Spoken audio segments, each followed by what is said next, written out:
আমরা অন্যায়ের প্রতিবাদ করি না। কোথাও অন্যায় দুর্নীতি হচ্ছে, চাঁদাবাজি হচ্ছে বা যে কোনো একটা নোংরামি চলছে, সেখানে অবৈধ কিছু চলছে, আমরা ভিডিও করি আর চেয়ে চেয়ে দেখি, আমরা প্রতিবাদ করি না। আর আমাদের উচিত তো প্রতিবাদ করা। একজন কুকুরের মাংস দিয়ে খিচুড়ি পাক করে বিরিয়ানি বানাচ্ছে, কুকুরের মাংস খাসির মাংস হিসেবে বিক্রি করতেছে, আপনি ভিডিও করতে পারলেন কিভাবে? ভিডিও করে নেটে ছাড়তে পারলেন কিভাবে? আর একজন খিচুড়ি রান্না করতে করতে তার নাকের সিঙ্গন, তার নাকের নোংরা ডাটি সেই খিচুড়ির মধ্যে পড়লো, সে মেখে দিল, আপনি এটা দেখতে পারলেন, ভিডিও করলেন, আপনি সাথে সাথে ধরলেন না কেন? প্রতিবাদ করলেন না কেন?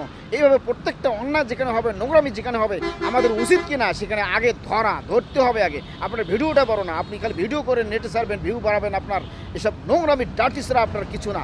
এজন্য যেখানে অন্যায় দেখবেন, লোকদেরকে ডাক দিয়ে প্রতিবাদ করতে হবে, তাদেরকে গণধোলাই দিতে হবে, মারতে হবে, তাদেরকে প্রতিবাদ করতে হবে। এইভাবে যদি প্রতিবাদ করতে পারি, তাহলে ওই ব্যক্তি আর নোংরামি ডাটি কখনো করবে না। কথাটা মনে রাখবেন যে এই যে আমরা সব সময় ভিডিও করি, একজন তার বাবাকে মারতেছে ছেলে হয়ে, আমরা দেখে দেখে ভিডিও করি, আর সাথে সাথে ছেলেকে যে কয়েকটা মাইট দাও, মাইটটা দিয়ে বলো যে বেটা তোমার বাপের ওসিলায় তুমি দুনিয়াতে আসছো, তুমি তো আমার বাপকে মারতেছ। তা আমাদের এই